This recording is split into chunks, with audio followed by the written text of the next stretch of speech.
Bismillahirrahmanirrahim. Assalamualaikum warahmatullahi wabarakatuh.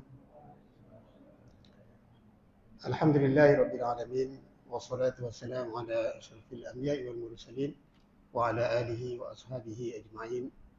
Allahumma ja'al jam'ana hadza jam'an marhuma wa tafarruqana min ba'dihi tafarruqan ma'suma wa la taj'al fina syaqiyan wa la mahruman wa la matrudan ya arhamar rahimin.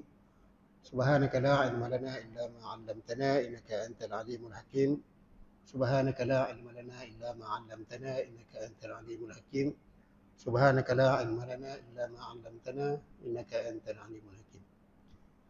Yang dihormati pengurusi majlis pada malam ini Tuan Haji Sufian yang berusaha pengurusi surau Al-Buhairah serta seluruh ahli jawatan kuasa, pengurusi jawatan kuasa penduduk serta seluruh kepimpinan komuniti muslimin dan muslimat yang dirahmati Allah Subhanahu Wa Taala sekalian.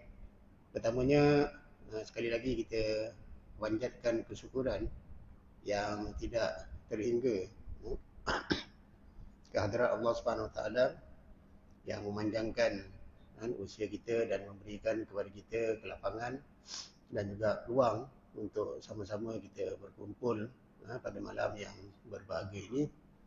Kita ikhlaskan niat kehadiran kita di sini, moga-moga ia tidak bercampur dengan perkara-perkara yang lain sehingga akhirnya ia betul-betul diterima kan oleh Allah Subhanahu Taala.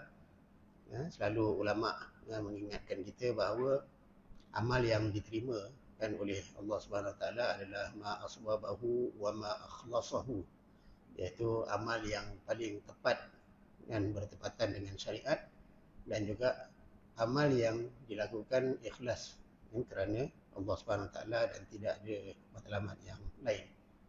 Kita kadang-kadang tuan-tuan dan puan-puan, kalau sekiranya kita membaca sirah salafus soleh, kita akan kehairanan apabila melihat bagaimana mereka mengusahakan ikhlas.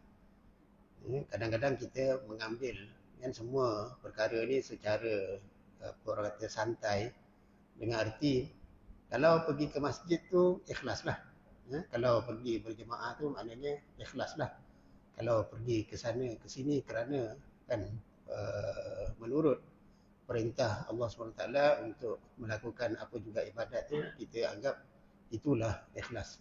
Tetapi di sini kita melihat bagaimana ulama dia cuba sedaya upaya untuk mentajdidkan niat dalam semua perbuatan. Kita mungkin akan berniat ketika solat, kita berniat ketika wuduk, tapi dalam amalan biasa kadang-kadang kita tidak membetulkan niat tersebut ataupun tidak berazam untuk lakukannya kerana Allah SWT.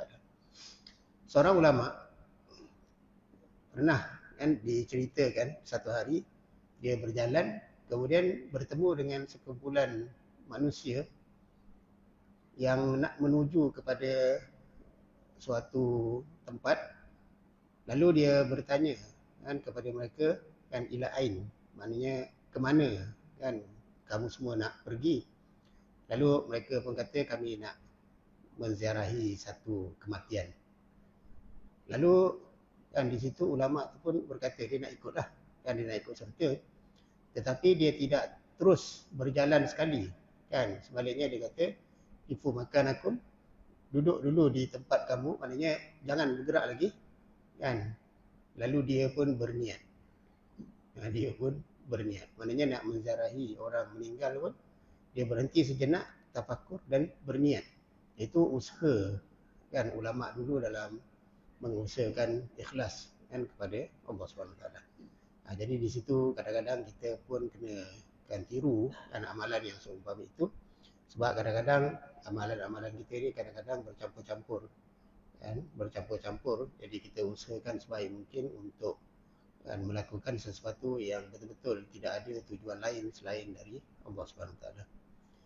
Baik tuan-tuan dan puan-puan sekalian, insyaAllah pada malam ni kita akan berkongsi berkenaan tentang perkembangan yang berlaku kepada saudara mara kita yang berada di bumi yang bukanlah jauh sangat, iaitu di Palestin, yang merupakan suatu tempat yang disebut dalam sejarah Islam kan sebagai bumi yang barokah dan bumi yang dipenuhi dengan sejarah para nabi, bumi yang merupakan yang terletaknya Al-Quds yang merupakan kiblat pertama kan bagi umat Islam dahulu.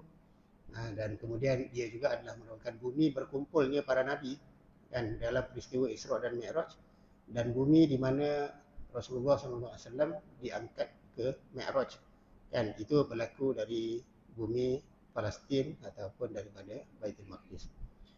Dan sesuatu yang mengejutkan semua, termasuklah kita sendiri kan umat Islam, adalah satu peristiwa yang berlaku pada 7 Oktober 2023 yang lepas.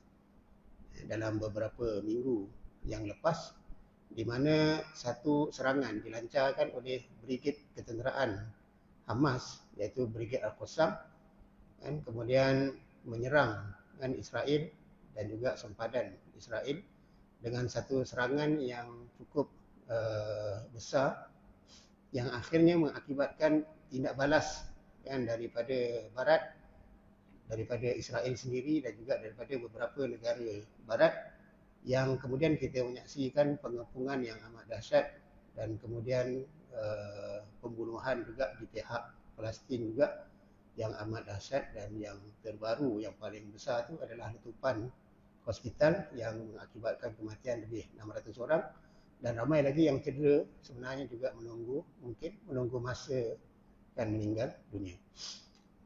Jadi ini adalah merupakan satu peristiwa yang kita anggap sebagai satu peristiwa besar. Satu, kerana serangan itu sendiri dia berbeza dengan serangan-serangan sebelum ni. Ya, kalau sekiranya peperangan sebelum ni banyak yang dimulakan oleh Israel, tetapi kali ini ia adalah merupakan peperangan yang dimulakan oleh Hamas ataupun Al-Qassam. Dan kemudian ia juga adalah merupakan suatu perubahan fasa yang mungkin disedari oleh sebahagian dan mungkin tidak disedari oleh sebahagian yang lain. Jadi insyaAllah dalam kesempatan yang ada pada malam ini, saya cuba untuk berkongsi kan apa yang saya tahu kan berkenaan tentang peristiwa tersebut. Jadi sebahagian daripada maklumat yang saya tahu berkenaan tentang peristiwa ini adalah merupakan maklumat yang satu yang kita baca lah, yang saya baca, yang tuan-tuan pun baca, banyak dalam akhbar, media sosial dan seumpamanya. Kemudian ada satu lagi sumber lain, sebenarnya selepas daripada peristiwa tersebut pada 7 hari bulan.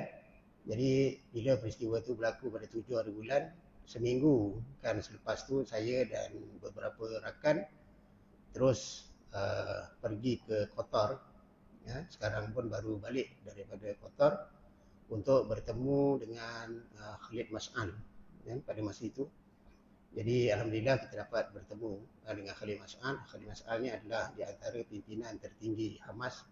Jadi kita tanya betul-betul yang kepada dia, daripada dia tentang latar belakang dan peristiwa tersebut dan juga apa yang mereka jangkakan akan berlaku dan selepas daripada ini. Dan sebahagian daripada apa yang diceritakan itu samalah macam yang kita jangkakan, tetapi di sana terdapat beberapa tambahan maklumat-maklumat yang kan mungkin kita tidak tahu kan, tetapi insyaAllah saya cuba untuk kongsikan pada malam ni lah. Sebab sekarang ni tuan-tuan dan puan-puan, sekarang berlaku propaganda yang cukup kuat sebenarnya. Ya, propaganda yang cukup kuat untuk menyasarkan kebenaran apa yang berlaku. Ya, jadi kita pun kadang-kadang mungkin tersasar juga dalam memahami kan isu tersebut. Jadi saya cuba untuk kongsikan apa yang disampaikan oleh mereka, insyaAllah. Yang pertama sekali, kita melihat isu ini bukanlah suatu isu yang ganjil ataupun suatu yang kita tidak jangkakan. Kerana dalam hadis yang diriwayatkan oleh Imam Muslim, memang Rasulullah SAW menyebut berkenaan tentang apa yang akan berlaku di akhir zaman, iaitu Rasulullah kata la taqumu sa'ah hatta yaqatilal muslimun al-yahud. Saya tak sempat nak terjemahkan. Maknanya tidak akan berlaku kiamat sehinggalah orang-orang Islam berperang memerangi orang-orang Yahudi. Fayaqtuluhumul muslimun, lalu orang-orang Islam membunuh orang-orang Yahudi itu hatta yakhtabi'a al-yahudi mi wara'il hajari wasyajar, Lalu orang Yahudi bersembunyi di sebalik batu dan juga pokok. Fayaqulul hajaru wasyajar, lalu pokok dan juga batu akan berkata, ya Muslim ya Abdullah, wahai Muslim, wahai hamba Allah, hadza Yahudi wara'i ta'ala faqtulhu. Ini Yahudi ada di belakangku, datang sini, bunuhlah dia. Illa sajaratul gharqad, kecuali pokok gharqad, fa innaha min sajaril yahud, kerana pokok gharqad adalah pokok yang berpihak kepada Yahudi. Jadi hadis ini adalah merupakan hadis Muslim. Dan hadis ini adalah merupakan hadis Muslim. Dan kalau sekiranya kita membaca dalam Al-Quran juga surah Isra, juga Allah SWT dah menggambarkan peristiwa ini akan berlaku. Peristiwa di mana orang-orang Yahudi akan kembali menguasai Baitul Maqdis dan juga menguasai dunia. Dan kemudian pembantaian akan berlaku kepada orang-orang Islam. Itu Allah SWT dah sebut dalam surah Isra, di mana Allah SWT kata, فَإِذَا جَاءَ وَعْدُ الْآخِرَةِ لِيَسُوءُ وُجُوهَكُمْ وَلِيَدْخُلُوا الْمَسْجِدَ كَمَا دَخَلُوهُ أَوَّلَ مَرَّةٍ وَلِيُتَبِّرُوا مَا عَلَوْا تَتْبِيرًا. Dan apabila datang janji yang kedua, janji yang terakhir, iaitu janji yang kedua, liyasu'u wujuhakum, maka pada masa itu wajah kamu akan buruklah, maknanya malanglah. Malanglah nasib kamu. Waliyadkhulul masjida kama dakhaluhu awwala marrah, lalu mereka akan memasuki Baitul Maqdis sebagaimana mereka pernah memasukinya kali pertama selepas daripada zaman Nabi Musa. Waliyutabbiru ma'alau tadbira, lalu mereka akan memusnahkan bangunan-bangunan yang tinggi dengan kemusnahan yang dahsyat. Jadi ini pun diceritakan oleh Allah SWT dalam Al-Quran juga. Jadi maknanya apa yang berlaku itu dah berlaku. Dan Allah SWT memberikan janji kepada orang Islam, asa rabbukum ayyarhamakum wa in uttum udna. Moga-moga Allah akan merahmati kamu, maknanya moga-moga Allah akan memberikan belasnya kepada kamu, walaupun kamu dibantai, walaupun kamu diseksa, tapi belas Allah SWT itu akan dapat juga kepada orang Islam, menjadikan orang Islam rasa sabar, tabah, dan itu yang berlaku kepada penduduk Gaza. Dan Allah janji orang Islam akan kembali, tapi dengan syarat wa in uttum udna. Kalau kamu kembali kepada agama Allah, udna, kami akan kembali memenangkan kamu. Jadi ini semua adalah merupakan suatu yang memang ada dalam Al-Quran, ada dalam hadis. Jadi kita tidak merasa pelik terhadap peristiwa-peristiwa yang berlaku di Palestin tersebut. Kemudian kita terus pergi kepada, bila kita sebut perkataan Taufan Al-Aqsa, apakah yang dimaksudkan dengan Taufan Al-Aqsa?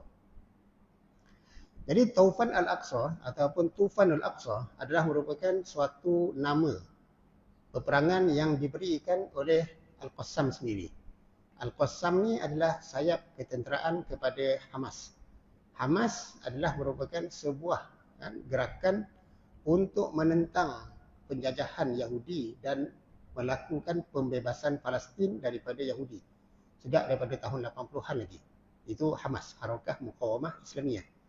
Jadi dia ditubuhkan ataupun diasaskan oleh Ahmad Yassin yang kemudian mati dengan helikopter Apache selepas daripada solat subuh, dan kemudian digantikan oleh Abdul Aziz Rantisi beberapa hari, tak sampai sebulan sebenarnya ataupun sebulan lebih sikit, juga mati, dibunuh oleh Apache juga, benda yang sama. Kemudian pemimpin yang seterusnya, itu yang sampai sekarang dirahsiakan. Sampailah sekarang ni mereka tidak mengiklankan mereka punya kepimpinan yang tertinggi itu. Tetapi yang kita tahu ada beberapa pimpinan-pimpinan utamanya itu diketahui. Tapi dia tak macam dulu dah. Tidak macam dulu dia punya pengiklanan struktur kepimpinan dia. Sebab dua-dua tu mati dengan cara yang sama, selang hanya beberapa tempoh yang pendek. Jadi itulah Hamas, dan Hamas dia bukan sahaja menggerakkan usaha untuk perang tu tetapi juga dia ada sayap politiknya, dia juga ada sayap pendidikannya, dia juga ada sayap sosialnya, dia juga ada sayap dakwahnya. Jadi dia adalah merupakan satu gerakan yang menyeluruh, dan salah satu daripada sayap yang ada kepada Hamas adalah Al-Qassam, iaitu sayap ketenteraannya yang dibina sedikit demi sedikit sampailah dia berjaya mencapai kekuatannya pada hari ini. Jadi yang melancarkan perang itu adalah Al-Qassam. Jadi yang menamakan perang itu sebagai Tufanul Aqsa ataupun Taufan Al-Aqsa itu adalah Al-Qassam. Al-Qassam ni tuan-tuan, dia ada tentera yang diberitakan Kalau dulu kan mereka punya serangan-serangan dia buat dalam bentuk gerila.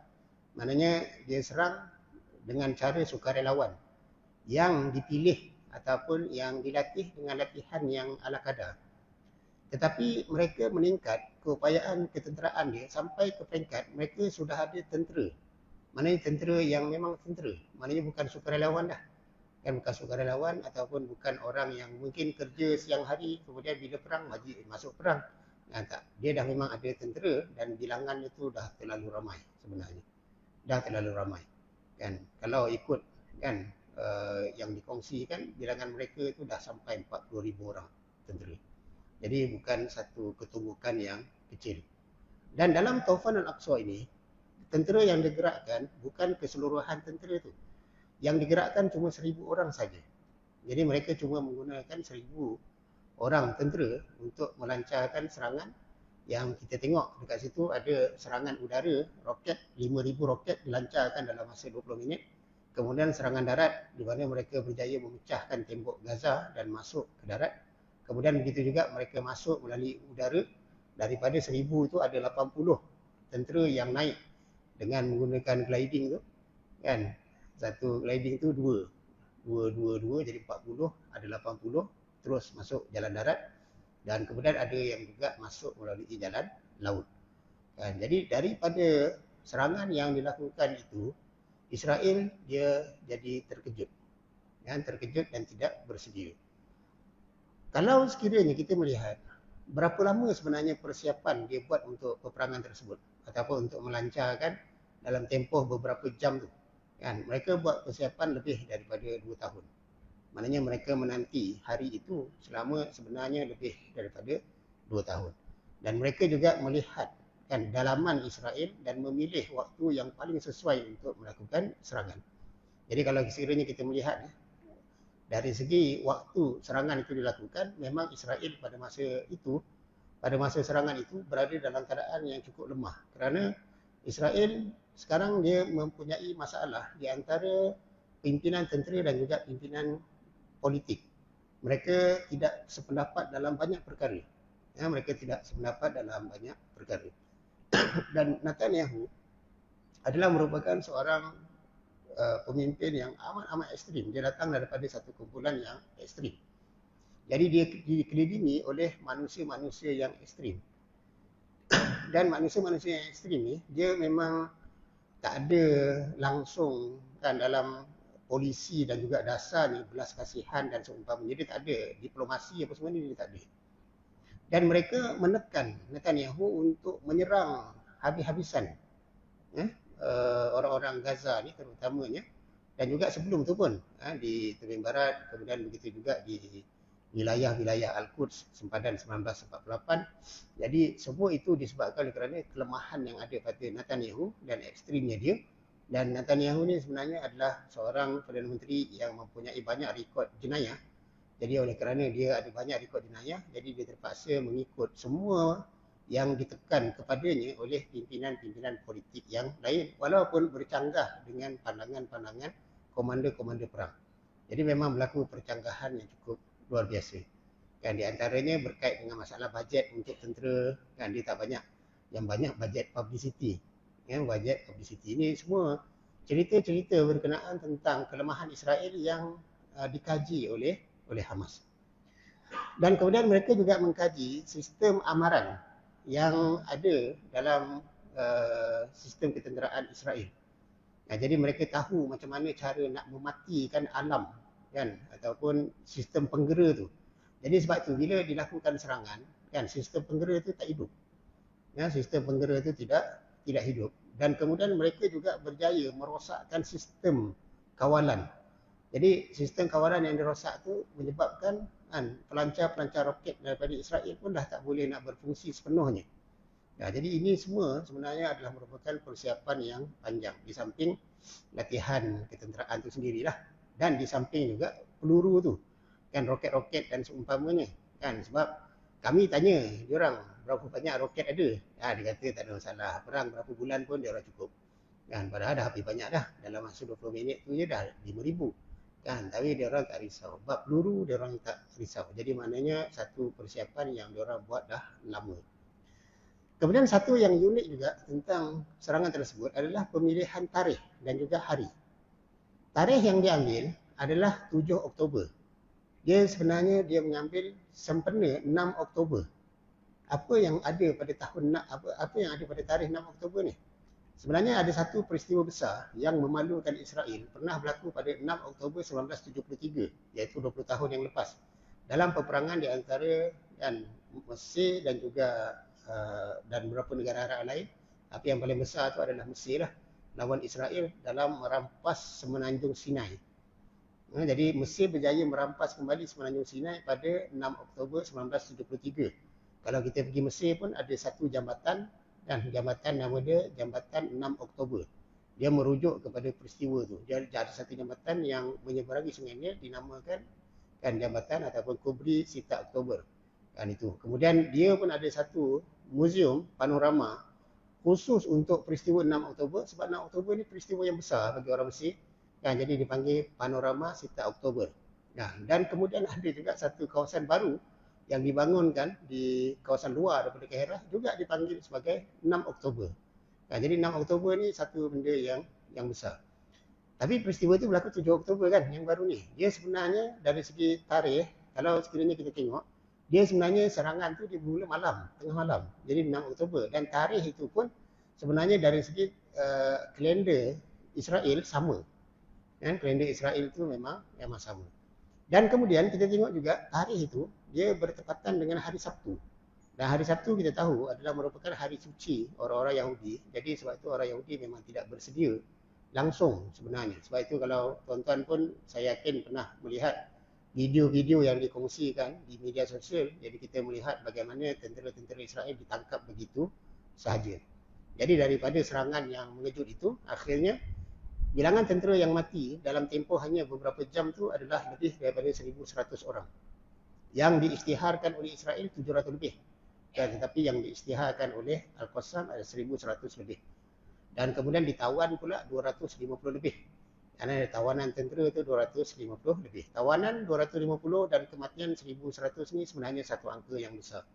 Perang 6 Oktober 1973 tu kan dalam masa beberapa hari yang meninggal ataupun yang terbunuh dari kalangan tentera Israel 600 orang. Tapi ini tak sampai sehari. Hanya beberapa jam 1,000 lebih. 1,000 lebih. Dan kemudian kita melihat tawanan 250 itu sebenarnya satu angka yang cukup besar. Sebab dalam akidah orang-orang Yahudi dan juga dalam kitab mereka dan juga dalam undang-undang perlembagaan mereka, mereka mesti menyelamatkan seorang tentera yang ditawan oleh orang Islam. Maknanya kalau sekiranya ada tentera yang ditawan, mereka mesti selamatkan sama ada hidup atau mati. Jadi dia mesti bawa balik mayat dia. Kalau mati pun mesti bawa balik mayat dia. Itu akidah dia. Dan itu akidah dia. Jadi bila kalau sekiranya kita melihat dulu dalam peristiwa penculikan yang dilakukan oleh Hamas Al-Qassam terhadap Gilad, kan ada seorang kan private dia sebenarnya kan kena tangkap, Israel merayu untuk dibebaskan dan Israel bersetuju untuk membebaskan 1,500 tawanan Palestin untuk membebaskan seorang saja. Yang ni dia dapat 250 orang. Tetapi tuan-tuan, Yahudi ni Yahudilah. Yahudi ni Yahudilah. Dalam kitab dia, dia tak boleh bunuh tentera. Tak boleh bunuh tentera Yahudi. Jadi kalau sekiranya tentera itu dibawa oleh orang Palestin, kan, dia satu cara dia boleh bom orang Palestin tu dan bom tentera itu sekali matilah. Tapi dia tak boleh buat. Dia tak boleh buat begitu. Jadi sebab itu Hamas dia ambil tawanan ni, dia letakkan di Gaza dengan harapan kan untuk Gaza tidak diserang lah sebab ada tentera-tentera dia 250, kalau letak selera banyaklah. Tapi Yahudi tetap Yahudi. Yahudi akhirnya dia mengubah kitab dia dan mengubah undang-undang dia. Dia ubah, dia kata kita boleh membunuh kan tentera kita sendiri kalau berada di pihak musuh. Itu yang akhirnya dia bantai semacam juga. Ini sebenarnya perubahan ini dia berlaku dalam tahun 2014. Dan itu memang fatwa yang dah diubah. Dan mana dia orang ubah kitab dia, dia ubah perlembagaan dia, dia ubah undang-undang dia. Sebab Yahudi lah kan macam yang kita faham. Jadi semua ini adalah merupakan apa yang dipanggil sebagai Tufan Al-Aqsa. Jadi daripada serangan itu, akhirnya Al-Qassam dia berjaya masuk. Kalau sekiranya kita melihat peta tu, kan, merah tu adalah Gaza. Gaza ni kecil saja. Gaza cuma 365 km persegi. Panjang dia 41 km, lebar dia antara 12 antara 4 ke 12. Kan? Lebih kurang lah. 6 ke 12 km. Jadi lebar dia kecil je sebab kita tengok panjang tu kan. Tapi panjang itu 41 km. Jadi hanya 365 km persegi. Kan? Lebih kurang macam KL atau Lembah Kelang. Itulah keluasan dia. Penduduknya pun 2 juta orang saja. Dan yang warna merah itu Gaza. Yang warna biru itu pula adalah Israel. Kan? Yang warna biru itu adalah Israel. Kawasan yang telah berjaya dimasuki oleh tentera Al-Qassam melalui jalan darat tadi. Melalui jalan darat. Jadi mereka berjaya masuk sampai 40 km ke depan. Sampai 40 km ke dalam kawasan Israel. Dan daripada situ juga mereka berjaya kan merampas kembali 21 penempatan haram Israel. Yang sebelum ni mereka Yahudi rampas kan daripada orang-orang Islam, akhirnya mereka berjaya dapatkan balik 21 perkampungan semua sekali. Jadi ini sebenarnya adalah merupakan sesuatu yang cukup mengejutkan Israel lah. Di sini satu persoalan yang paling asas yang akan ditanya oleh sesiapa pun, iaitu kenapa Al-Qassam melakukan serangan Taufan Al-Aqsa? Sebab bila kita melihat serangan tersebut, respon yang diberikan oleh Israel dan juga Barat sebenarnya sesuatu yang cukup malang lah bagi orang Islam. Sebab sekarang dah mati berapa ribu orang. Kan, serangan semula. Jadi adakah Al-Qassam tidak menjangkakan serangan semula tu? Jadi ini sebenarnya satu persoalan yang cukup penting untuk kita fahami. Dan sebenarnya masa kami dengar cerita perang ni pun, mula-mula ini persoalan yang berligar dalam kepala kita, kan? Kenapa dia buat serangan tersebut? Seolah-olah macam satu benda yang dia tidak menjangkakan tindak balas. Sedangkan kita faham dah tindak balas daripada Israel. Jadi di sini kan penjelasan yang diberikan oleh mereka adalah kerana isu Palestin sebenarnya sudah berada di peringkat hujung. Maknanya apa yang kita panggil sebagai negara Palestin tu kan sebenarnya dah sampai ke peringkat hujung. Kalau sekiranya kita melihat peta yang saya kongsikan di atas tu, kita akan tengok kawasan hijau tu adalah kawasan penempatan Palestin. Dan kemudian dia berubah sikit demi sikit daripada 1947. Dan sebelum tu sebenarnya daripada 1917 terus sampai 1947 dia dah mula ada titik-titik putih. Titik putih tu maknanya orang Yahudi mula masuk. Dia masuk tu dengan cara dia halau. 1948 adalah merupakan penghalauan terbesar kali pertama, iaitu seramai 750 ke 800 ribu orang dihalau daripada bumi Palestin.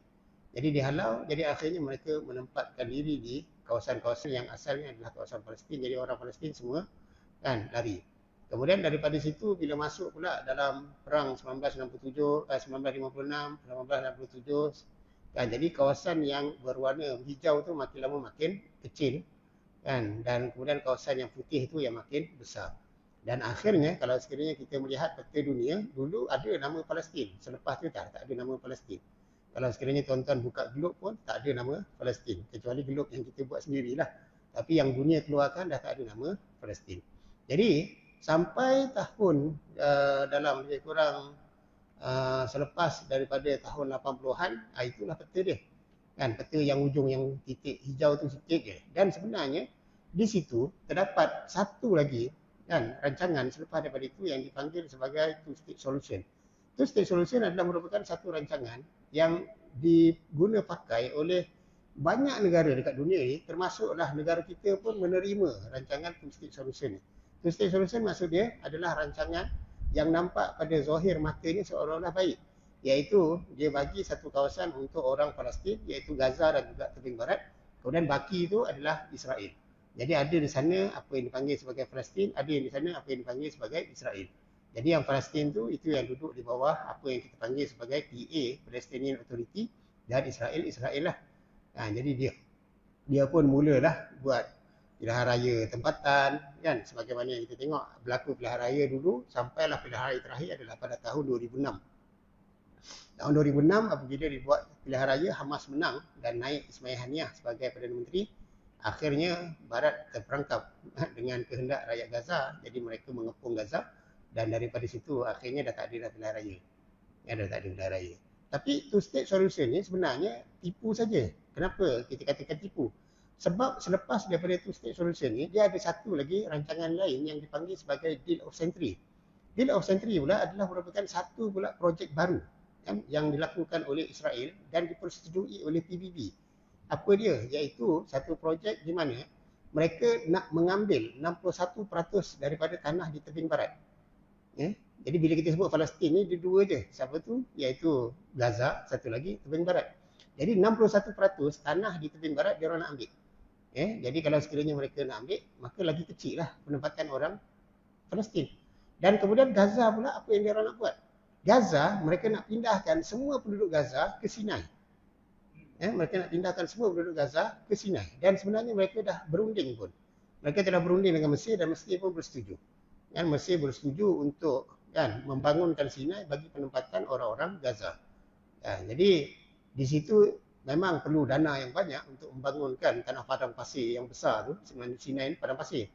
Jadi untuk membangunkan Sinai bukan satu belanja yang kecil. Jadi pada masa itu Mesir menerima dana daripada beberapa negara besar, di antaranya Jepun, Korea, dan mungkin China juga, dan mungkin beberapa negara Eropah yang lain. Dan diorang bangunkan Sinai semata-mata untuk memaksa orang Gaza pindah ke Sinai. Jadi kalau sekiranya orang Gaza pindah ke Sinai, maka pada masa itu Gaza akan kosong. Jadi warna putih akan makin banyaklah dekat negara Israel. Dan itu tidak berhenti setakat itu saja. Tidak berhenti setakat itu saja, tapi sebaliknya ada satu projek yang dipanggil pula yang berjalan seiringan juga yang dipanggil sebagai projek normalisasi, ataupun dalam bahasa Arab disebut tatbiq. Tatbiq ini maksudnya projek untuk memaksa negara-negara Arab mengiktiraf Israel sebagai sebuah negara yang berdaulat. Maknanya bukan negara yang menjajah. Kalau kita pergi negara Arab, kita akan selalu dengar orang Arab sebut Palestin al-Muhtallah. Mana Palestin yang terjajah. Mereka tak suka guna perkataan Israel. Sebab mereka tak mengiktiraf Israel. Jadi mereka sebut bumi ini adalah Palestin yang dijajah. Palestin al-Muhtallah.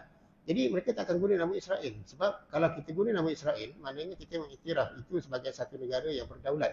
Satu negara yang diiktiraf oleh dunia. Barat memang dah iktiraf dah Israel. Amerika semua iktiraf Israel. Tapi negara Arab belum. Tetapi di sini suatu usaha dilakukan oleh Israel untuk menjadikan negara-negara Arab ini mengiktiraf dia. Di antara yang awal yang dilakukan oleh Israel adalah terhadap Mesir. Mesir berperang dengan Israel banyak kali, 48, 56, 67, 73. Itu semua adalah merupakan peperangan-peperangan besar. Tetapi selepas 73, dengan berlakunya perjanjian Camp David 1978, dah tak ada perang di antara Mesir dengan Israel. Sebaliknya Mesir mengambil pendekatan berdamai dengan Israel. Baik ya. Jadi Mesir dia mengubah dasar negaranya daripada negara yang berperang dengan Israel dalam banyak peperangan 48, 56, 67, 73, dan peperangan tu semua adalah merupakan peperangan-peperangan besar yang berlaku dalam sejarah negara-negara Arab. Tetapi akhirnya perjanjian Camp David menjadikan mereka berdamai dengan Israel, dan selepas tu memang kita tak tengok dah Mesir berperang dengan Israel sampai sekarang. Dan di Mesir sudah lama pun ada kedutaan Israel. Memang ada kedutaan Israel kat Mesir dekat tepi Sungai Nil, tak jauh, dalam bandar Kairah sendiri. Kemudian kita juga kalau sekiranya kita melihat Jordan, Jordan juga agak lunak polisinya bila berhadapan dengan Israel sejak sekian lama juga. Kalau sekiranya kita ramai kawan orang Palestin, saya ada ramai kawan orang Palestin. Di antara negara yang orang Palestin senang masuk, antaranya adalah Malaysia. Sebab polisi kita, polisi negara kita ni dari dulu dia tak ada isu dengan Palestin ni. Tak ada isu dengan Palestin. Palestin boleh masuk kat sini belajar dan seumpamanya lah. Jadi banyak benda kita tengok kelebihan yang diterima oleh orang Palestin di Malaysia. Dan begitu juga di beberapa negara lain seperti di Qatar pun mereka menerima orang Palestin. Begitu juga Turki, mereka menerima orang Palestin. Tetapi kalau sekiranya kita tengok Jordan, Jordan satu rumpun dengan orang Palestin. Mereka ni adalah rumpun Syam. kan Arab bumi Syam. Bumi Syam ni bumi Jordan, Syria, Lebanon. Jadi mereka ni satu rumpun sebenarnya, tetapi orang Palestin cukup sukar sekali masuk ke Jordan. Dan benda ni siapa-siapa yang selalu pergi Jordan, kita boleh tengok dekat border tu, antara yang bermasalah yang selalu kena tahan lama sikit, kena tanya dan seumpamanya orang Palestin. Itu sebab polisi Jordan macam tu dari dulu. Dan kemudian begitu juga perkembangan yang terakhir beberapa tahun yang lepas. Ada 4 lagi negara lain yang menuruti kan jejak mereka ni. Jadi 4 negara ni pula akhirnya menerima Israel sebagai sebuah negara berdaulat dan mula buat hubungan diplomatik. Jadi 4 negara ni adalah kan Emirates, kan? Jadi Emirates dia mungkin terpengaruh dengan serpihan kumpulan Fatah yang pergi ke Emirates yang diketuai oleh Muhammad Dahlan. Jadi Muhammad Dahlan ni dulu orang nombor 2 Yasser Arafat, dan selepas tu dia pergi ke Emirates dapat suaka politik di Emirates. Jadi ini orang kata tulang belakang yang menghasut kan pendirian-pendirian Emirates, dan Emirates menerima kan Israel sebagai sebuah negara dan mula buat hubungan diplomatik. Dan kemudian begitu juga dengan Bahrain. Bahrain juga sudah menerima Israel sebagai sebuah negara dan buat hubungan diplomatik. Dan di sebelah Afrika ada 2 negara Arab, iaitu Sudan dan kemudian satu lagi iaitu Maghribi ataupun Morocco. Jadi 4 negara. Kemudian di masa yang sama kan Saudi pula sedang buat rundingan untuk normalisasi dengan Israel. Saudi sendiri. Jadi maknanya kalau sekiranya Saudi menerima Israel, dia akan ada kan kedutaan Israel di Saudi. Dan kemudian ada beberapa negara lain juga yang sedang dilobi oleh Israel, negara-negara besar umat Islam, iaitu Pakistan, Indonesia dan juga Malaysia. Juga sedang dilobi oleh Israel. Turki setara mana dia boleh bertahan, wallahu alam. Kalau dulu sebelum kan daripada pemerintahan Erdogan, dia memang banyak buat latihan ketenteraan dengan Israel. Tapi mungkin Erdogan diubah polisi, tapi setakat mana boleh bertahan, wallahu alam. Dan itulah yang berlaku dalam kan negara-negara umat Islam ni. Jadi kalau sekiranya satu demi satu mula menerima Israel sebagai kan negara yang rasmi, hilanglah Palestin. Ditambah lagi dengan perkembangan yang seterusnya, iaitu permohonan Israel untuk masuk dalam Liga Arab. Itu pun sebenarnya sesuatu yang kita dengar mungkin kita rasa pelik. Kita dengar kita rasa pelik. Tetapi itu yang berlaku. Dan mungkin generasi kita akan rasa canggung. Tetapi kalau sekiranya itu berlaku, 20 tahun akan datang, orang akan rasa biasa saja. Sebab apa? Sebab dia akan berlaku macam kita melihat Singapura juga. Kita akan melihat Singapura sebagai satu negeri yang berasingan daripada kita yang seolah-olah macam tidak ada dia punya susu galuh kita. Sedangkan situlah Temasek dulu, di situlah kepulauan Kesultanan Melayu Riau Lingga dulu. Jadi waris kerajaan Melaka pun pusatnya di kawasan situ. Jadi maknanya sampai satu peringkat akhirnya kita menganggap Singapura macam seolah-olah tidak ada asal usul dengan kita. Sama juga macam kita melihat Thailand. Jadi Thailand tu dulu kerajaan Langkasuka, kerajaan Singgora dan banyak lagi kerajaan-kerajaan Melayu yang lain.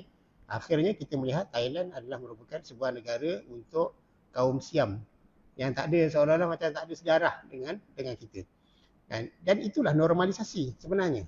Itu normalisasi. Jadi perkara ini berlaku kepada kita, orang lama mungkin akan rasa Singapura negara dia.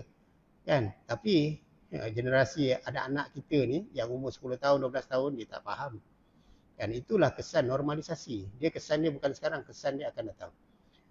Dan apabila Israel berjaya masuk dalam Liga Arab, confirm isu Palestin akan mati. Dan dalam persidangan PBB yang terbaru pula, Netanyahu dia mengemukakan peta Israel baru. Jadi dalam peta Israel itu dah tak ada perkataan Gaza, Palestin, semua tak ada. Perkataan tebing barat Palestin pun dah tak ada. Jadi dia menamakan semua itu sebagai Israel.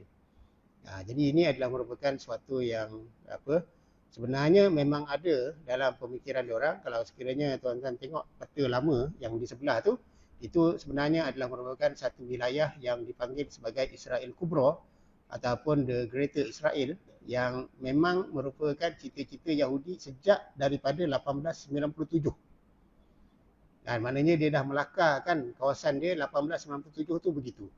Jadi di sini Hamas, Qassam, dia buat satu tindakan yang cukup berani, di mana mereka melancarkan satu serangan dan mereka bersedia selama 2 tahun untuk serangan tersebut. supaya akhirnya kan isu Palestin tidak mati. Sebab isu Palestin dah sampai hujung istilahnya. Kalau ikut bacaan dia orang, isu Palestin dah sampai hujung. Kalau tidak diletupkan dengan satu isu, kalau setakat rundingan-rundingan, lobi-lobi antarabangsa dah tak makan dah. Dah tak makan. Jadi mereka memaksakan sesuatu, kan? Memaksakan sesuatu kepada Israel dan juga kepada dunia untuk tidak kan menghilangkan peta Palestin daripada peta dunia dan juga tidak menghilangkannya daripada minda. Dan terus menganggap bahawa orang Yahudi adalah penjajah. Jadi di sini, kalau sekiranya kita melihat daripada kesan langsung, apa yang berlaku adalah Israel terbukti gagal dalam menangani kan serangan Taufan Al-Aqsa. Macam yang kita sebutkan tadi, bahawa serangan Al-Aqsa ni adalah merupakan sesuatu yang tidak diduga oleh Israel dan akhirnya menyebabkan air muka Israel jatuh. Dan Barat pun sebenarnya kita melihat pada hari-hari awal salah menyalah di antara satu dengan yang lain. Kan Trump sendiri pun dah mula menyindir-nyindir Netanyahu. Kan kita melihat dalam berita-berita tu begitu. Sebab apa? Sebab bila Israel kena serang begitu, yang malu Amerika juga sebenarnya. Kan Amerika dan juga sekutu-sekutunya akan rasa malu. Kan sebab apa? Sebab itu adalah merupakan suatu tamparan yang hebat. Jadi di sini kalau sekiranya kita melihat kesan daripada perang tu, secara kesimpulannya kan kita boleh kata Israel dah kalah. Kan Israel ni dah kalah. Dari segi ketenteraan pun kalah, kemudian dari segi maknawi, spiritual pun kalah, kemudian dari segi politik pun kalah. Kenapa kita kata kalah? Sebab dia tak berani lakukan serangan balas. Yang serangan balas yang dia buat tu semua guna roket 7 orang awam. Yang tu siapa-siapa pun boleh buat. Tapi dia berani tak masuk darat. Dia tak berani masuk darat. Kan sampai sekarang dia masih tak berani masuk jalan darat. Kalau dia berani betul-betul gentleman, dia masuk jalan darat. Tapi dia tak berani masuk jalan darat. Dan Hamas, Al-Qassam memang menunggu kan tentera-tentera Yahudi untuk masuk melalui jalan darat. Sebab kalau masuk melalui jalan darat, barulah kita kata kan buku bertemu ruas. Maknanya tentera bertemu dengan tentera. Jadi daripada sini, kalau sekiranya kita melihat sekarang, sebenarnya dah berlaku satu situasi yang lain. Gambaran dunia menggambarkan seolah-olah digambarkan kepada dunia seolah-olah Israel masih kuat. Sebab tu dia buat serangan kan. Tetapi sebenarnya kalau sekiranya kita melihat, contoh macam banyaklah kalau kita tengok kan video tentang orang lari kan, daripada Israel. Saya rasa tuan-tuan semua tengok benda tu.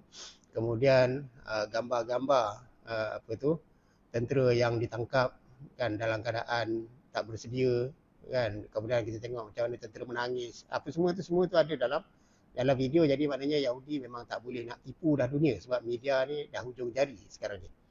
Jadi di sini hakikat yang berlaku seterusnya sebenarnya adalah Amerika dia mengambil alih war room. Jadi bukan Israel dah. Jadi peperangan ni dia dah jadi besar.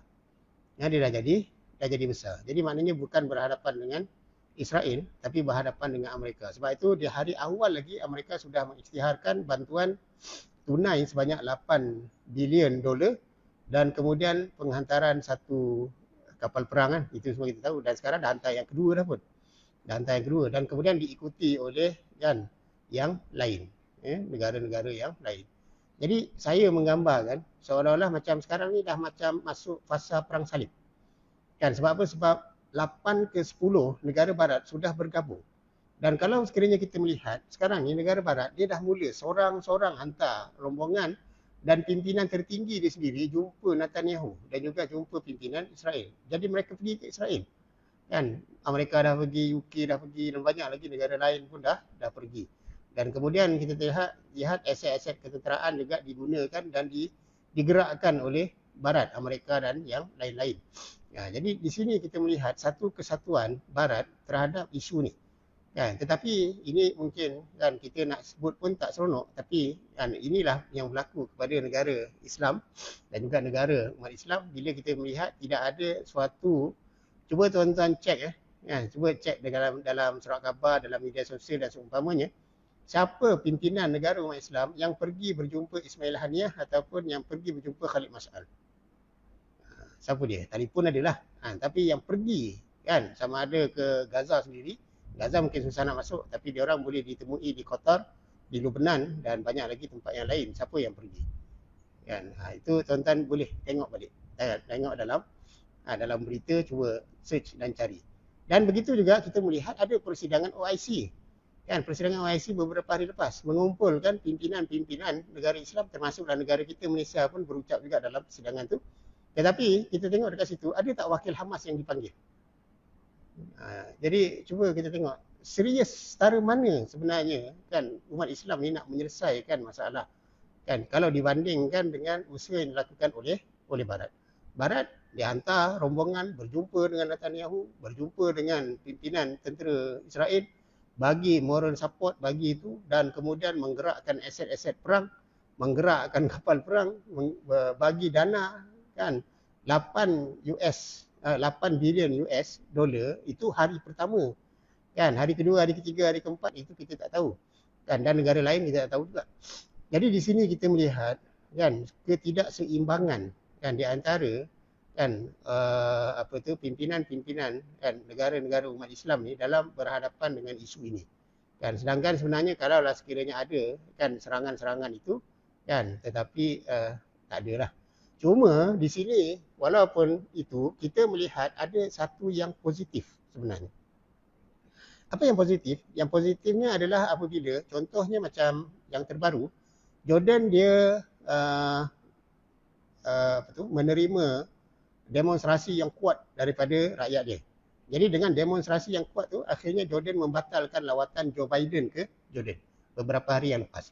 Itu perkembangan yang baik juga sebenarnya, perkembangan yang baik. Sama juga perkembangan di Mesir. Di Mesir kan apabila berlaku demonstrasi yang kuat daripada rakyat dia dan rakyat dia pun berpusu-pusu kan bagi derma darah kan dekat sempadan Rafah, tapi bantuan tak boleh sampai. Kan bantuan tak boleh sampai dan bantuan sebenarnya dah masuk ke sempadan Rafah ni dah terlalu banyak. Kalau sekiranya dibenarkan masuk, dia boleh bertahan berbulan-bulan. Ya, boleh bertahan tu berbulan-bulan. Jadi air ke ubat ke minyak ke semua boleh. Mana Gaza tu boleh hidup balik lah. Kan Gaza boleh hidup semula. Tapi akhirnya tak boleh masuk. Jadi bila tak boleh masuk, ni peringkat awal ya, hari ni dah masuk dalam 20 kontena kan. Tapi sebelum tu tak boleh masuk, lalu pada masa itu Mesir kali pertama sebenarnya dalam sejarah Sisi dia mengeluarkan satu amaran kan bahawa dia dah bariskan tentera dia di sempadan Rafah dan dia kata kalau sekiranya pintu Rafah tidak dibuka, dia akan rempuh pintu Rafah dan masukkan bantuan tu dengan menggunakan konvoi tentera. Nah, ini Sisi punya amaran. Kemudian begitu juga kita melihat di Saudi. Kan Saudi juga dia mengambil satu langkah yang juga drastik juga hasil daripada peristiwa ini di mana Saudi dia membatalkan rundingan normalisasi. Kan sebelum tu rundingan tu sedang berjalan. Jadi dia berhentikan rundingan tersebut. Jadi ini semua adalah merupakan suatu kan langkah-langkah positif yang mungkin didasari oleh benda-benda yang pelbagai. Mungkin disebabkan oleh kerana kan tawaran-tawaran yang mereka dapat daripada barat ke, mungkin juga tekanan-tekanan yang mereka cuba untuk timbal balik, maknanya orang kata tukar maslahah, ataupun mungkin juga disebabkan kerana ketakutan pemimpin Arab agar tidak berlaku lagi sekali Arab Spring. Sebab Arab Spring ini adalah merupakan satu pengalaman yang perit bagi pemimpin Arab di mana kita melihat Mubarak jatuh kan dihukum penjara kan, kemudian begitu juga Muammar Gaddafi jatuh dan dibunuh oleh rakyat dia sendiri, kemudian dijadikan bahan jenaka kan oleh rakyat dia berbaris seorang-seorang selfie dengan mayat dia kan dekat padang pasir. Dan kemudian sebelum tu pun kita melihat di Tunisia begitu juga bagaimana kepimpinan mereka jatuh dan kemudian diambil alih oleh Ikhwan. Dan begitu juga kalau sekiranya kita melihat Iraq awal lagi 2003 juga berlaku apa yang berlaku kepada Saddam Hussein.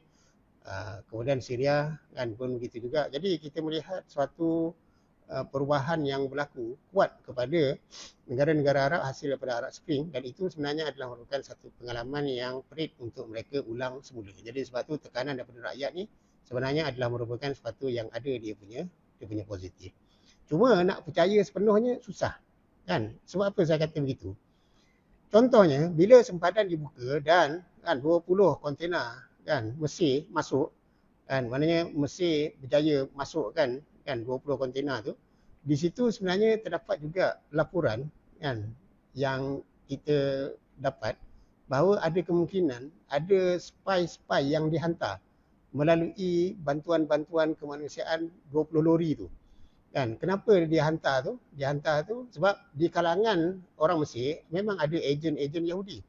Dan memang ada ejen-ejen Yahudi yang bekerja untuk Israel. Kan. Jadi bila dihantar tu, dia hantar sekali dengan spy-spy tu, antaranya adalah untuk melihat keadaan darat di Gaza. Jadi nak tengok kekuatan tentera. Sebab tentera yang didedahkan oleh Al-Qassam cuma 1,000 orang. Jadi yang baki tu di mana dia tak tahu. Dan kemudian satu juga yang membimbangkan Israel, apa dia? Sebenarnya hasil daripada serangan 7 Oktober tu adalah Al-Qassam dia berjaya merampas markas ketenteraan Israel yang dipanggil Zikim. Zikim ni apa dia Zikim ni? Zikim ni adalah dia punya markas operasi ketenteraan dia yang di dalam tu terdapat banyak dokumen-dokumen sulit. Jadi dokumen sulit ni semua diambil oleh Al-Qassam. Termasuk di antara isi kandungan dokumen-dokumen sulit ni adalah taktik-taktik perang, strategi-strategi perang dan termasuk juga dalam tu adalah nama-nama ejen. Nama-nama ejen yang diupah oleh orang-orang, oleh kerajaan Israel. Jadi ini sebenarnya adalah merupakan sesuatu yang amat dibimbangi oleh Israel. Sebab tu langkah mereka tu, mereka terpaksa kan buat langkah yang agak berhati-hati kan pada kali ini kan. Jadi sekarang tuan-tuan, kita sebenarnya dah masuk ke satu fasa baru dalam fasa pertembungan Palestin-Israel. Kenapa kita sebut sebagai satu fasa baru? Kerana sekarang dia dah tak macam sebelum ni. Dia dah tak macam sebelum ni. Sebab sekarang ni adalah merupakan fasa yang dah masuk kepada fasa pembebasan dah. Ya? Jadi di sini kalau sekiranya kita melihat, dulu Israel mungkin rasa selesa. Ya? Dengan fasa pertembungan sebelum ni, Israel rasa selesa. Sebab apa? Sebab umat Islam dia tak ada kekuatan untuk berhadapan dengan Israel. Sebenarnya dari segi sejarah, kali pertama kan gabungan negara-negara Islam ni ataupun yang kita panggil sebagai Liga Arab melancarkan perang terhadap Israel hanya pada tahun 1948. Tapi selepas tu badan antarabangsa umat Islam ni iaitu Liga Arab, dia tak pernah dah melancarkan perang. Apa yang berlaku peperangan tu itu inisiatif negara saja yang nak mengambil balik sempadan dia. Kan macam Mesir dia lancar sebab nak ambil Sinai. Kan Syria lancar sebab nak ambil Bukit Golan. Tapi kan adakah di sana satu kesatuan kan negara Arab untuk menyerang? Hanya berlaku kali pertama tahun 1948. Dan selepas tu tak berlaku dah. Dan kemudian 1960-an apabila berlaku penubuhan OIC pun macam tu juga. Kan maknanya OIC kalau sekiranya kita melihat sejarahnya, peranannya yang dimainkan dalam pertembungan kan Israel Palestin ni, dia cuma memainkan peranan pendamai. Kan dia sentiasa mendamaikan di antara Hamas dan Fatah dan sentiasa mendamaikan di antara Palestin dan juga Israel. Kan, jadi peranan menggerakkan tentera tak ada. Jadi akhirnya Hamas dia bina ketenteraan dia sendiri. Sebab itu kan salah satu daripada statement yang dikeluarkan oleh Hamas adalah mereka berjaya melakukan apa yang tidak berjaya dilakukan oleh negara-negara Arab yang lain. Jadi ini dah masuk ke fasa baru. Dan fasa ini sebenarnya adalah merupakan satu fasa yang menggerakkan sentimen kan negara Arab yang lain. Sama ada dari segi pemerintahnya ataupun rakyatnya sendiri. Kan, terutama rakyatlah. Kalau sekiranya tuan-tuan tengok sejarah perang Afghanistan dan juga Bosnia. Kenapa di Afghanistan mereka tak boleh menang di Afghanistan? Kerana bukan masalah, bukannya isu Afghanistan ataupun bukan kerana kekuatan dalaman Afghanistan itu saja. Tetapi sebenarnya pergerakan rakyat daripada seluruh negara umat Islam. Kan, mana negara umat Islam yang tak pergi ke Afghanistan yang jadi mujahidin ni? Malaysia pun ramai. Kan, cuma kita je tak tahu. Kan, kalau kita cek betul-betul tentang ada je dekat surau ni. Kan, mana kita tak tahu sebab dulu memang ramai. Kan, ramai je mujahidin yang datang daripada Malaysia, daripada Indonesia, kan, terutama daripada negara-negara Arab, daripada Algeria yang jauh, daripada Morocco, kan, mereka datang dan membantu kan mujahidin di Afghanistan. Contoh kan, siapa antara kan hero dalam sejarah perang Afghanistan? Antara hero-nya adalah Abdul Azam. Abdul Azam bukan orang Afghanistan. Abdul Azam adalah orang Palestin. Di antara hero-nya lagi contoh macam Kamal Sananiri. Kamal Sananiri bukan orang Afghanistan. Kamal Sananiri adalah orang Mesir. Jadi maknanya dekat situ mujahidin daripada luar masuk. Dan akhirnya Soviet yang besar tu lingkup kalah. Dan benda yang sama juga berlaku di Bosnia. Di Bosnia, serangan kan Serbia terhadap Bosnia yang berlaku pada tahun 1992, mereka jangkakan beberapa hari selesai. Tapi akhirnya tak selesai. Kalau kita tengok video-video peperangan Bosnia, kita akan melihat watak-watak yang memainkan peranan di Bosnia ni adalah orang-orang Bosnia, kemudian orang-orang Islam daripada banyak negara Arab dan juga negara-negara Islam yang lain. Termasuklah juga mujahidin daripada yang asalnya bergerak di Afghanistan. Dan kemudian satu juga benda yang kita tak boleh nak nafikan berlaku dalam sejarah adalah bantuan kerajaan kita sendiri. Kan? Sebab tu kalau tuan-tuan jumpa orang Bosnia, tuan-tuan akan tengok pujian orang Bosnia terhadap Malaysia ni cukup besar. Kan? Saya pernah pergi Bosnia, orang Bosnia puji Malaysia ni entah macam apalah. Memang macam dia puji Malaysia lebih daripada dia puji Mekah kadang-kadang, kita rasa.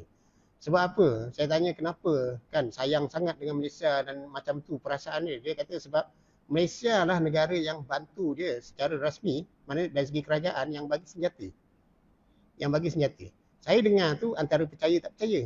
Kan antara percaya tak percaya, entah ya entah tidak, entah propaganda ke apa kan. Jadi kita pun letak je lah cerita tu dalam kepala. Tapi akhirnya satu hari dalam beberapa tahun lepas, saya bertemu dengan seorang tentera, veteran tentera, dah pencen tentera. Sembang-sembang dengan dia, dia cerita dan dia menceritakan kepada saya bahawa dia adalah di antara tentera yang dihantar oleh Malaysia menyeludup masuk ke Bosnia. Dia orang masuk melalui Turki. Maknanya itu sebenarnya satu benda besar kan dalam isu peperangan Bosnia ni. Jadi cuba bayangkan benda macam ni dia tak berlaku di Palestin. Kan? Mana mujahidin yang datang ke Palestin daripada negara luar? Kan tak ada kan? Nah, dia satu suasana yang berbeza. Kan? Tapi sebab apa? Sebab banyak dah sekatan-sekatan berlaku. Dulu senang. Contoh macam Afghanistan dulu tahun 90-an, tahun 80-an. Senang je. Kita Malaysia pergi Pakistan belajar kat situ, lepas tu menyeberang je lah masuk. Kan? Mudah. Kan? Tapi di Gaza suasana dia lain. Nak masuk pun susah. Kita nak masuk Gaza pun susah. Nak keluar pun susah. Kan? Kemudian nak masuk Baitul Maqdis pun susah. Nak keluar pun susah. Kan? Jadi macam mana? Kan? Tapi akhirnya kita melihat sekarang, kan pergerakan daripada rakyat tu dah berlaku. Sebab itu Israel dia amat takut kalau sekiranya berlaku serangan daripada luar. Kalau sekiranya cantum tenaga daripada Syria, sekarang Hizbullah pun dah mula serang, kan, dan kemudian beberapa negara yang lain juga, kalau sekiranya kata kalau orang Mesir mengamuk dia masuk kat situ, sekarang sepadan dah pecah dah pun. Kan, jadi maknanya satu senario yang baru akan berlaku. Jadi di sini sebenarnya kita dah masuk fasa lain. Kan, kita dah masuk fasa lain. Jadi kita dah masuk kepada satu fasa yang boleh pergi ke arah pembebasan Palestin. Kan, bukan setakat isu kemanusiaan dah. Kan, jadi kita perlu luaskan kempen daripada kempen kemanusiaan kepada kempen pembebasan Palestin. Saya kongsikan sikit tuan-tuan dan puan-puan. Saya dalam beberapa hari ni, dalam masa seminggu dua ni lah, saya rasa bahawa akan berlaku satu cubaan untuk menghadkan kempen Palestin ni kepada kempen kemanusiaan sahaja. Dan akhirnya kan berlaku dalam demonstrasi yang terbaru ni, tuan-tuan pun mungkin baca dalam media sosial bagaimana dalam satu demonstrasi yang dianjurkan oleh kan beberapa kumpulan bergabung, kan mereka tak benarkan bawa spanduk gambar Netanyahu, mereka tak benarkan untuk dilaungkan Allahu Akbar. Kan sebab apa? Kan sebab mereka kata ini isu kemanusiaan. Jadi betul macam yang kita jangkakan bahawa memang akan ada cubaan untuk menghadkan isu Palestin kepada kemanusiaan. Kalau isu Palestin ini dihadkan hanya kepada isu kemanusiaan, Palestin tak akan bebas sampai bila-bila pun. Jadi kita umat Islam pun akhirnya kerja kita cuma kumpul duit untuk bagi makan orang Palestin saja. Bukan untuk bebaskan negara. Dia bantuan untuk bebaskan negara dengan bantuan untuk makan minum lain. Kan? Maknanya kalau sekiranya surau, Bahairah ni kumpul duit untuk bagi makan, itu lain caranya. Kalau kita kata kita nak bebaskan, itu lain kita punya gerak kerja kita. Kan? Jadi ini sebenarnya adalah merupakan satu usaha yang cukup terancang untuk hadkan gerakan fasa ini kan kepada fasa yang dulu, iaitu fasa kemanusiaan. Sebenarnya fasa kemanusiaan ni dah tak berapa perlu. Saya bukan kata tak perlu apa, sebab orang Gaza terbukti mempunyai bekalan makanan dan mereka dah ada sistem untuk simpan makanan pun. Kan, mereka dah ada store untuk simpan makanan. Katakanlah kontena-kontena yang banyak tu dibenarkan masuk, mereka boleh bertahan mungkin 5-6 bulan. Okay. Sebab Gaza bukan besar. Gaza ni satu lembah kelang. Katakanlah kita kata 20 kontena. Satu kontena dah boleh penuhkan satu speedmat.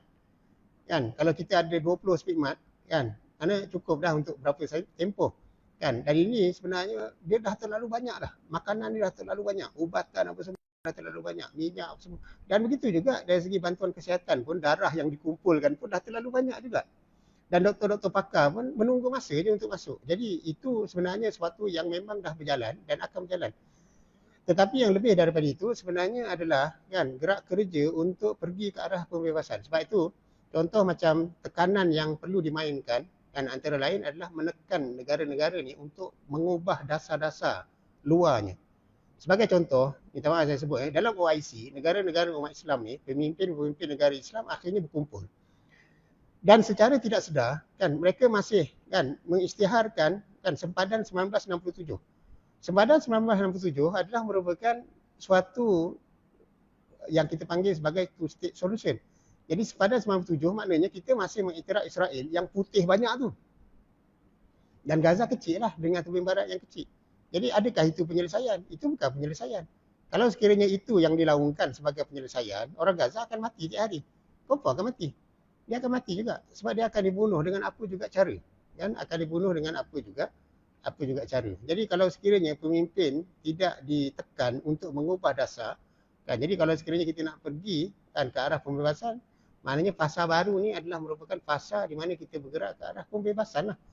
Kan, bukan setakat kemanusiaan. Misi-misi kemanusiaan jalan macam biasa. Tapi jangan hadkan hanya kepada misi kemanusiaan. Jadi di sini saya nak tutup dengan beberapa seruan dan mesej kepada umat Islam yang seluruh Malaysia ni. Yang pertama sekali kita kena mengangkat perjuangan isu Palestin kepada pembebasan Palestin dan tidak lagi terbatas kepada sekadar isu kemanusiaan sahaja. Jadi yang ini adalah merupakan sesuatu yang memang akan bertembung. Dan mungkin sekarang kita tak terasa, tapi hari ini saya dah mula terasa kan begitu kuat. Kan, di mana kalau sekiranya kita berhimpun tak boleh angkat gambar Netanyahu tu, itu pelik lah. Kita nak angkat gambar siapa lagi? Kan, maknanya kita nak kecam siapa? Kan, kita nak kecam siapa? Kan, kalau sekiranya Netanyahu tidak boleh dikecam kan dalam demonstrasi untuk membantu Palestin, kita nak kecam siapa? Kan, dialah penjenayah perang. Jadi akhirnya tiba-tiba dalam misi Palestin ni dia disucikan daripada sebalang celaan. Kan, dan kalau sekiranya kita tak boleh angkat slogan Allahu Akbar, kita nak angkat slogan apa? Kan, dan ini berlaku kan sebenarnya kita dah jangka akan berlaku, cuma kita tak sangka dia cepat. Dan rupanya begitu cepat dia berlaku. Dan kemudian sebenarnya apa juga yang tuan-tuan post dalam Facebook dan juga lain-lain, ada saja benda-benda yang menggambarkan naratif baru ni, dia akan dibuang. Saya dah kena dah 3. Kan, 3 artikel. 3 artikel ni sebenarnya 3 artikel yang cukup ringan. Kan, cukup ringan. Kan, saya cuma menggambarkan kan bahawa kita masuk ke fasa baru. Itu pun tak sampai kan berapa jam delete. Kan, dan kena dikenakan sekatan lah kan oleh Facebook kan. Kemudian beberapa hari cuba pula satu artikel yang lagi pendek sebenarnya, cuma 2 perenggan pendek tu je. Itu pun kan dalam masa sejam 2 jam dah 80 orang share, dekat 90 orang share pun kena delete juga.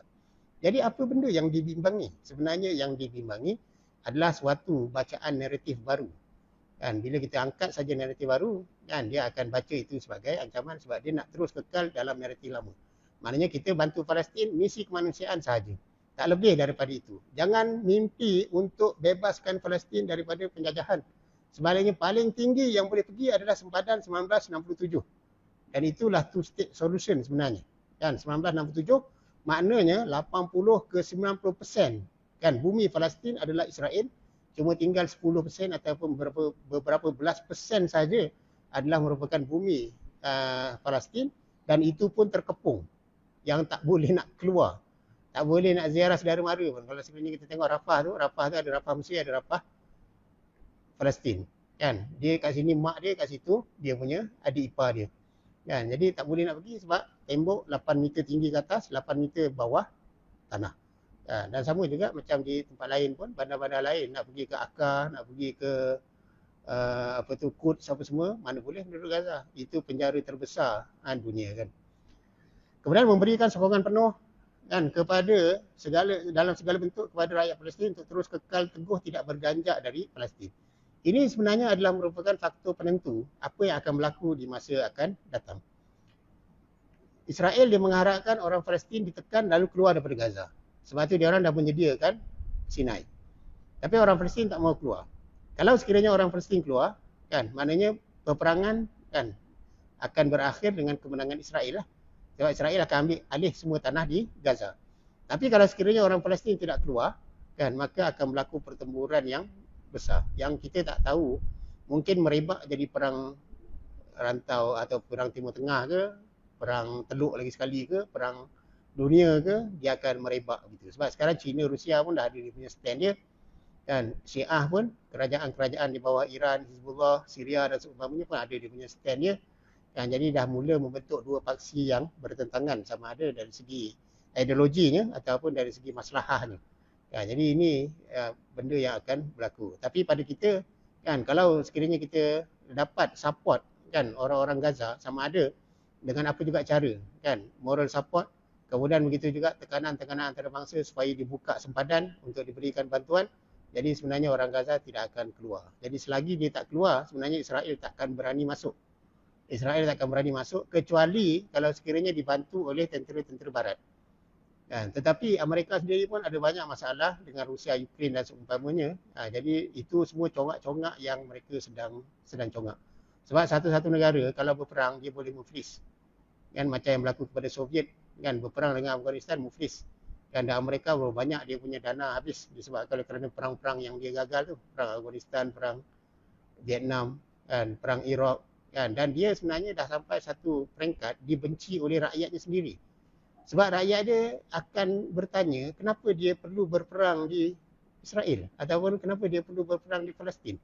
Kenapa dia perlu bunuh orang Palestin sebagaimana kenapa perlu mereka bunuh orang Vietnam? Kenapa perlu mereka bunuh orang Afghanistan? Kenapa perlu mereka bunuh orang Iraq? Kan, sedangkan negara mereka tak diserang pun, yang tidak diserang pun. Jadi benda-benda macam ni semua adalah merupakan percaturan yang kita tak tahu dia punya hujungnya macam mana. Kemudian seterusnya memberikan tekanan kepada kerajaan dan kepimpinan dunia, Islam serta badan-badan antarabangsa untuk mengubah dasar dalam isu Palestin menuju ke arah pembebasan Palestin macam yang kita kongsikan tadi. Kemudian tuan-tuan, saya mencadangkan untuk kita sama-sama terlibat dalam aktiviti-aktiviti dan kempen-kempen pembebasan Palestin. Yang ini penting sebenarnya. Dia bukan lagi dah kerja badan-badan kecil sebenarnya, tapi dia adalah merupakan tanggungjawab masyarakat untuk turut serta. Kita kena panjang-panjangkan kempen ni kepada apa yang kita dalam capaian kita ni. Keluarga kita, kan, kenalan kita, kejiranan kita, supaya semua mempunyai satu naratif yang sama. Kan, jadi bila ada naratif yang sama, jadi akhirnya kita boleh bergerak dengan satu langkah yang sama tersusun. Sebab langkah yang perlu kita buat ni sebenarnya dia pelbagai pendekatan. Dia tak cukup dah dengan satu dua pendekatan. Kan, demonstrasi saja tak cukup. Kan, kalau sekiranya kita berpada dengan demonstrasi, saya rasa 2 Jumaat lagi habis ada demonstrasi. Ya, 2 Jumaat lagi habis ada demonstrasi. Dan saya minta maaf macam saya sebut tadi, cubaan untuk mematikan naratif ni, minta maaf saya sebut terus terang, kan, saya sebenarnya agak terkilan dengan beberapa khutbah negeri. Kan, kita tengok beberapa negeri, kan, tak ada pun khutbah dah 2 minggu dah sebenarnya. Dah 2 minggu dah tidak ada satu khutbah yang betul-betul menyentap, kan, perasaan umat Islam ni berkenaan tentang isu yang berlaku, kecuali beberapa negeri saja. Kan, jadi benda ni, kan, tak disengajakan ke apa ke, wallahualam. Tapi itulah yang berlaku. Jadi kalau sekiranya kita faham dengan kepahaman yang sungguh-sungguh, sebenarnya peranan khutbah Jumaat tu besar. Dan khutbah Jumaat adalah satu-satunya medium yang boleh sampai kepada semua orang Islam yang balik dan berakal. Mana lagi medium lain? WhatsApp pun tak sekuat itu. Media sosial, TikTok, Facebook, apa semua pun tak sekuat itu. Filem pun tak sekuat itu. Kan? Tetapi kan, yang boleh sampai kepada semua orang adalah solat Jumaat tu, khutbah. Kan? 5 minit dalam ucapan khutbah tu, kan, sebenarnya dia akan memberikan satu impak yang cukup besar, kan, kepada masyarakat. Tapi kita tak rancang sungguh-sungguh. Jadi sebab apa? Sebab pendekatan tu tidak dirancang secara menyeluruh. Jadi kita dah rugi 2 Jumaat. Kan? Dan berapa Jumaat lagi kita nak rugi? Kan? Berapa Jumaat lagi kita nak rugi? Minta maaf lah kalau ada orang jawatan agama ke apa, saya minta maaf. Tapi ini satu benda yang saya luahkan hasil daripada perasaan ikhlas saya terhadap isu ni. Kemudian menyampaikan sumbangan kewangan dan memastikannya sampai untuk manfaat umat Palestin. Yang ini pun satu benda yang penting juga kan, sumbangan-sumbangan yang kita nak sampaikan, kita kena faham tuan-tuan. Sumbangan yang kita nak sampaikan ke Palestin ini adalah merupakan sumbangan kepada satu negara yang sedang bergolak dan perang. Jadi sebab tu cara menyampaikan sumbangan tersebut juga perlu diperhalusi dengan sungguh-sungguh. Perlu diperhalusi dengan sungguh-sungguh supaya akhirnya dia betul-betul sampai. Jadi di sini kita melihat, saya ada satu hadis yang disebut oleh Rasulullah SAW yang diriwayatkan oleh Imam Tabrani, di mana Rasulullah kata, li'an amsyiya ma'a akhin fi hajah ahabbu ilayya min al-i'tikafi fi masjid hadha syahran. Kalau sekiranya aku berjalan untuk memenuhi keperluan hajat saudaraku, maknanya kalau sekiranya aku bergerak untuk memenuhi keperluan saudaraku, itu lebih aku cintai daripada aku beriktikaf di masjidku ini selama sebulan. Yang ni sebenarnya satu hadis yang kalau sekiranya kita memahaminya dengan makna yang sebenar, dia akan betul-betul menyentap. Sebab kita kadang-kadang orang Malaysia ni, dia suka kumpul duit pergi umrah untuk duduk dekat Masjid Nabawi tu 40 waktu. Kan? Tapi kalau sekiranya kita faham di sini, sebenarnya kalau kita dah pernah buat haji dan umrah yang wajib, dia dah tak jadi sunat dah. Dengan keperluan umat sekarang ni, sebenarnya dah tak jadi sunat. Dah tak jadi sunat. Wajib apatah lagi. Mana kalau dah selesai yang wajib, kalau kita dah buat haji tahun ni, mana nak buat masa akan datang tu mungkin 10 tahun lagi ke, 15 tahun lagi ke, tak apalah. Kan umrah macam tu juga. Kan sebab umrah yang wajib dalam mazhab Syafi'i ni sekali je semua hidup. Sekali je semua hidup. Yang kedua tu dah tak jadi wajib dah. Kan? Dan setengah ulama kata tak sunat pun kalau sekiranya ada keperluan lain. Dan itu yang berlaku kepada Abdullah bin Mubarak. Abdullah bin Mubarak pada satu hari dia berjalan, dia bertemu dengan satu rombongan, dia tanya nak ke mana? Kan, dia orang kata nak pergi buat haji. Dia kata kali ke berapa ni? Dia kata kali ke sekian-sekian. Lalu Abdullah bin Mubarak kata baliklah, dia kata. Kan gunakanlah duit itu untuk kan membantu pejuang di jalan Allah Subhanahu Taala. Sebab itu lebih afdal. Jadi kita kena betulkan kefahaman tu. Dan benda ni saya sebut bukannya sesuatu yang tidak ada sandaran. Sesuatu yang memang ada sandaran daripada hadis yang diriwayatkan oleh Imam Tabrani, li'an amsyiya ma'a akhin fi hajah, kalau sekiranya aku berjalan untuk menyelesaikan hajat keperluan saudaraku, ahabbu ilayya min al-i'tikafi fi masjid hadha syahran. Lebih aku cintai daripada aku beriktikaf di masjidku ini, iaitu Masjid Nabawi selama sebulan. Jadi ini gambar lawatan kami dalam minggu lepas. Jadi saya tutup di sini dengan satu hadis yang diriwayatkan oleh Imam Bukhari dan juga Imam Muslim, hadis muttafaq alaih, di mana Rasulullah SAW bersabda, man jahaza ghaziyan fi sabilillahi faqad ghaza wa man khalafa ghaziyan fi ahlihi bi khairin faqad ghaza. Sesiapa yang mempersiapkan pejuang, maknanya yang menyediakan bekalan untuk orang yang berperang di jalan Allah SWT, maka dia dikira mendapat pahala perang juga. Dan kemudian sesiapa yang menjaga ahli keluarga orang yang berperang, maknanya orang tu pergi perang, kita jaga kebajikan ahli keluarganya yang tinggal di rumah, kan, maka di situ juga disebut oleh Rasulullah SAW, faqad ghaza, maka dia pun dapat pahala berperang di jalan Allah SWT. Jadi hadis ni adalah merupakan satu hadis yang besar, hadis riwayat Imam Bukhari dan Muslim. Kita memang tak mampu nak pergi ke sana atas banyak kekangan, dan di antaranya adalah kekangan undang-undang dan seumpamanya, kan. Jadi kita pun tak perlulah berfikir sangat nak pergi ke sana tu, kan. Tapi di sini ada peranan yang disebut dalam hadis yang boleh dimainkan dan pahalanya sama, kan, pahalanya sama, iaitu mungkin membantu kan keluarga syuhada memberikan bantuan-bantuan kelengkapan kan kepada mereka yang berjuang di jalan Allah di sana, kan. Jadi ini semua akan dikira kan sebagai pahala ribat, kan, iaitu pahala kita berjuang di jalan Allah Subhanahu Taala. Wallahu a'lam bishawab, tuan-tuan dan puan-puan. Jadi itu yang mampu untuk saya kongsikan dalam kesempatan masa yang diberikan oleh Allah Subhanahu Taala kan pada masa ini. Jadi yang baik datang dari Allah Subhanahu Taala, yang buruk datang dari kelemahan diri saya sendiri. Saya serahkan balik kepada Tuan Haji Sufian. Wallahu a'lam.